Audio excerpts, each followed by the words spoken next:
All right, we're going to go over yesterday's classwork, and I'd like you to watch the video first, and then I'd like you to go back and try and do the classwork the correct way, because there were a lot of different ways that I saw it done. There were only a handful that had listed the outcomes, which is what the question was asking. List all the possible outcomes, not just how many outcomes there would be, and there was no probability associated with these. Okay, these were just making an organized list. So we want to list the outcomes. And for this first problem, I took away 2 of the coins because I think some of you were thinking, well, I can flip one coin, then I'll flip another, and then another. No, the experiment is you're flipping this one coin, and you have 2 possible outcomes for this coin. It could be heads or it could be tails. So let's list the outcomes, and we're going to list them in the order of the first toss, the second toss, and the third toss. Okay, we're going to list them in that order. So there's usually a pattern that can come out of our lists, and you'll see when I go through these. I flip the coin, this one coin once, and I could get ahead. I could flip this coin again a second time, and I could get ahead again. And then I flip this coin again a third time, and I could get ahead. Now, another outcome would be if I flipped the coin the first time, I get a tail. The second time I flip it, I could get another tail. And the third time I flip it, I could get another tail. I've already got 2 possible outcomes. All right, now let's try another one. What if I get a head first, a head on the second one, and then a tail? I can make another outcome that's similar to that. What if I get a tail first, a tail second, and then a head? Now I've got 2 more outcomes that are pretty close to each other. And I'm going to just put a line here so you can see that these 2 are similar types of outcomes. All right, now let's look at another type of outcome. What if I get a head on the first one, a tail on the second one, and a tail on the third one? There's another outcome. Now I'm up to 5. Or what if I do a tail on the first one, a head on the second, and a head on the third?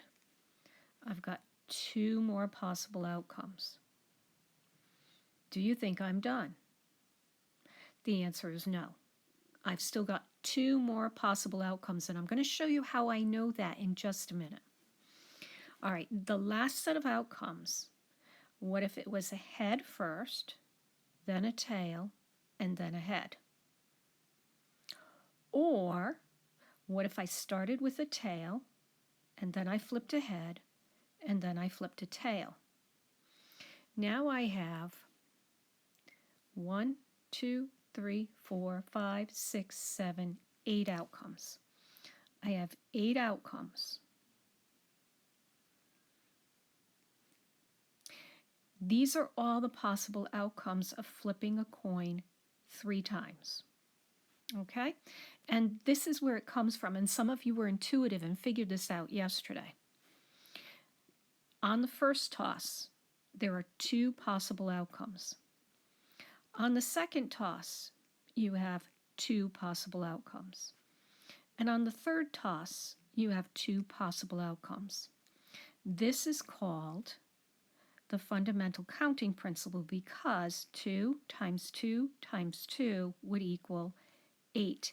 And that's the number of outcomes we have. We have 1, 2, 3, 4, 5, 6, 7, 8.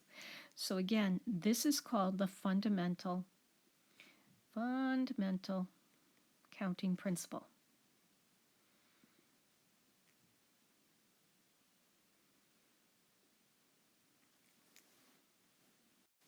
All right, let's look at problem number 2.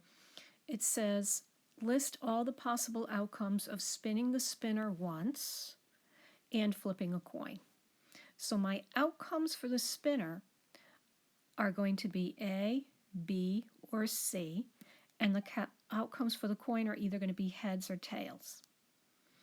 All right, so if I use that fundamental counting principle to figure out how many outcomes I should have in my list, if I take my 3 outcomes here times my 2 outcomes there, 3 times 2 would be 6 outcomes.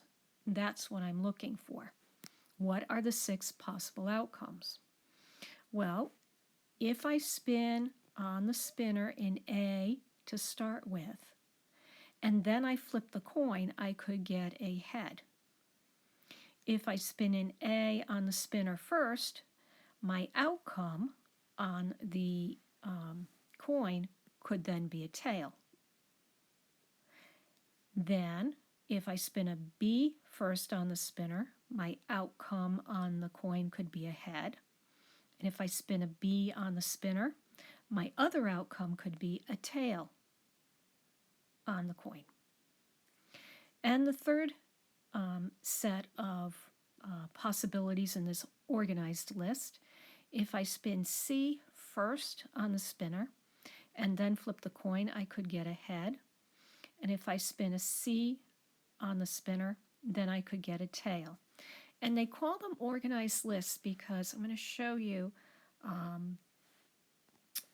how I've organized my my outcomes. I've got all my letters for the first spin together, and then my second spin, or my flip, then is I have all my T's and all my H's together. So when I look at it, it's very organized, and I can see all the possible outcomes that are related and that are opposite of each other. All right, now this one is going to take a little bit of time to do. If I use the fundamental counting principle and I take the number of individual possible outcomes for the first spinner and I multiply it by the number of possible outcomes for the second spinner, I'm going to get 8 on the first spinner times 4 on the second, which means I'm going to get 32 outcomes. So what that means is if I start with the number 1 on this spinner and I spin just a 1 on the first spinner, my possible outcomes would be on this spinner, and let's add the letters G for green, R for red, Y for yellow, and B for blue. If I spin a 1 on the first spinner, I could spin blue on the second. If I spin 1 on the first one, I could spin red on the second. If I spin 1 on the first spinner, I could spin yellow on the second. And if I spin 1 on the first, I could spin, I'm missing the green one. Okay, now, if I go back and I now look at spinning a 2 first, if I spin a 2 on the first, I could spin blue on the second, 2 on the first, red on the second, 2 on the first, yellow on the second, 2 on the first, green on the second. And now if you notice, I have actually got a pattern where I've got 1s, all representing this one in the first spinner, and then I've got each of the colors individually listed for the second spinner. Then I go back to the spinner and I take the 2 and I write it down 4 times, and then I've got 1, 2, 3, the 4 colors in the second column. This is the beginnings of an organized list. And what I'm going to do now is continue to write these, and then I will come back. Okay, now I have all the outcomes that if 1 came out first on the spinner with the different colors on the second, and then 2 first on the spinner with all the colors of the second spinner, and then you notice I have 3 and the colors that are on the second spinner, and then 4 for the first and the colors, and the pattern continues down the line so that I should have 32 total outcomes, which I do. I've got 4 8, 12, 16, 20, 24, 28, 32 outcomes. All right, last one. I have a spinner that I'm going to spin once, and I'm going to roll the die. And if I use that fundamental counting principle, I have 3 possible outcomes on the spinner, and I have 6 outcomes on the die, and 3 times 6 is 18 outcomes. So let me make my organized list. I've got A, and it would be 1 on the die, A on the spinner, 2 on the die, A3, A4, A5, and A6. So I've got A first on the spinner, and then each of the numbers that are available on the die for that set of outcomes. And now that makes it very easy for the next one.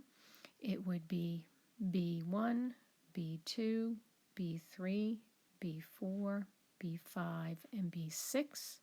And then the last one would be C1, C2, C3, C4, C5, and C6.